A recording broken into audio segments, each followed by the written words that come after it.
दोस्तों, क्या आपने कभी सोचा है कि इंडिया के ईस्ट में होने के बावजूद भी बंगाल को वेस्ट बंगाल क्यों बोला जाता है, ईस्ट बंगाल क्यों नहीं? तो दोस्तों, इसके ज्योग्राफी को जानने के लिए पहले हमें इससे पीछे छुपे हुए हिस्ट्री को जानना पड़ेगा। तो आज के इस वीडियो में मैं आपको बताऊंगा कि इंडिया के ईस्ट में होने के बाद भी इस स्टेट को वेस्ट बंगाल क्यों बोला जाता है।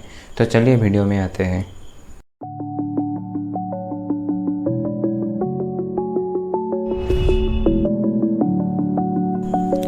तो सबसे पहले हम ये जानेंगे कि बंगाल का पार्टीशन किसने किया था और क्यों किया था। 1899 में लॉर्ड कर्जन इंडिया का वाइसराय बना। इस समय में देश में राष्ट्रवाद की भावना बहुत तेज़ी से बढ़ रही थी, जिसकी सेंटर बना हुआ था यूनाइटेड बंगाल। तो बंगाल को पार्टीशन करने के लिए स्पेशली दो रीजन था। एक तो बंगाल का क्षेत्र बहुत बड़ा था और अंग्रेजों के लिए कुशलतापूर्वक प्रशासन करना कठिन था। इसलिए लॉर्ड कर्जन ने कहा कि प्रशासनिक दक्षता के लिए एक तो बंगाल को विभाजन आवश्यक है, दूसरा बंगाल में बढ़ते हुए राष्ट्रवाद को कमजोर करने के लिए बंगालियों के धार्मिक और क्षेत्रीय आधार पर बांटना उसका लक्ष्य था। यूनाइटेड बंगाल की अगर बातें करें तो इसमें प्रेजेंट इंडिया के Bihar, Jharkhand, Orissa, parts of Chhattisgarh and Assam शामिल थे। तो यूनाइटेड बंगाल जो था उसको दो पार्ट में विभाजित करने के लिए लॉर्ड कर्जन ने प्रपोजल दिया था। ईस्टर्न साइड में जो हिस्सा था उसको ईस्ट बंगाल और उसकी कैपिटल ढाका को रखा जाएगा, एंड वेस्टर्न साइड में जो हिस्सा था उसको वेस्ट बंगाल एंड इसके कैपिटल को कोलकाता को रखा जाएगा। इसके पीछे लॉर्ड कर्जन का एक बड़ा मास्टर प्लान ये था कि ये लोग हिंदू एंड मुस्लिम को अलग कर सके, जिसको हम ब्रिटिशर्स को डिवाइड एंड रूल समझते हैं। क्योंकि ये जो ईस्ट बंगाल बनने का प्रपोजल लॉर्ड कर्जन ने दिया था, ये एक मुस्लिम मेजोरिटी एरिया था एंड वेस्ट बंगाल जो था एक हिंदू मेजोरिटी एरिया था। तो इस समय राष्ट्रवादी नेताओं को जैसे ही ये बात पता चला तब बंगाल में प्रोटेस्ट होना शुरू हो गए। तब की इंडियन नेशनल कांग्रेस ने इस पार्टीशन को रोकने के लिए petition, speech, public awareness meeting के जरिए पार्टीशन के परिणाम के बारे में लोगों को समझाने की लाखों कोशिश करते हैं। लेकिन ये सब के बाद भी ब्रिटिश सरकार को कोई फर्क नहीं पड़ता है और जुलाई 1905 में ब्रिटिश सरकार ने बंगाल पार्टीशन के डेट अनाउंस कर देते हैं। ये सब के बाद इंडियन नेशनल कांग्रेस के ऊपर लोगों का भरोसा टूट जाता है। खत्म,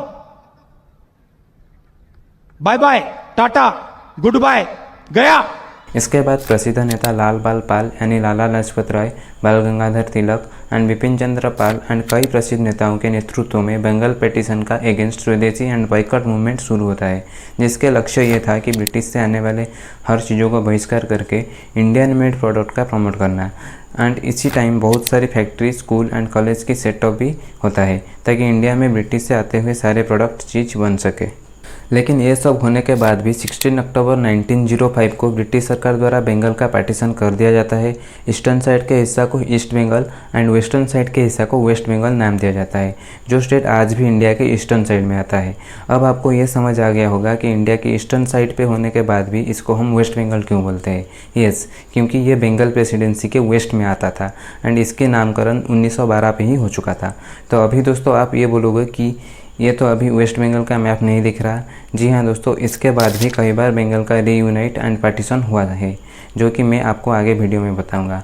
अगर वीडियो अच्छा लग रहा है तो आप लोग लाइक करके चैनल को सब्सक्राइब जरूर कर लें। दोस्तों, 1912 में अंग्रेजों ने बंगाल का पार्टीशन तो करवा लिए, लेकिन तब भारत में राष्ट्रवाद इतना स्ट्रांग था कि ये स्वदेशी आंदोलन जारी रहता है। एंड रविंद्रनाथ टैगोर के नेतृत्व में रक्षाबंधन के दिन लाखों Hindu and Muslim Kolkata and Dhaka में यूनिटी होते हैं एंड एक दूसरे के हाथ पे राखी बांधते हैं, जो कि भारत की यूनिटी को दर्शाता है।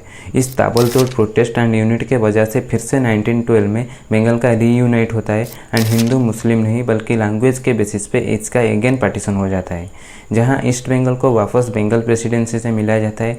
बंगाली बोलने वाले मेजोरिटी लोग एक वापस एकत्रित होते हैं। आसाम, उड़ीसा एंड बिहार को सेपरेट कर दिया जाता है एंड भारत का राजधानी कोलकाता से हटा के दिल्ली को कर दिया जाता है।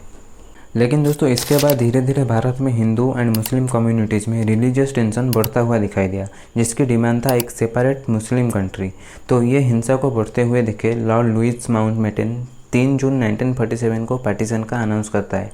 15 अगस्त 1947 पे भारत अंग्रेजों से आज़ाद तो हो गया एंड यहाँ पे एक नया देश का जन्म हुआ जिसका नाम था पाकिस्तान, जिसमें मुस्लिम मेजोरिटी के कारण ईस्ट बंगाल को भी शामिल कर दिया गया एंड उसका नेम ईस्ट बंगाल से ईस्ट पाकिस्तान कर दिया गया एंड वेस्टर्न हिस्सा को वेस्ट पाकिस्तान रखा गया। लेकिन वेस्ट पाकिस्तान के लोग ईस्ट पाकिस्तान के लोगों के ऊपर अत्याचार करने लगे एंड 1970 पे जब शेख मुजीबुर रहमान, जो कि ईस्ट पाकिस्तान से बिलोंग करते हैं, वो चुनाव जीत जाते हैं, लेकिन वेस्ट पाकिस्तान के ओर से उनको शपथ ग्रहण करने नहीं दिया जाता है।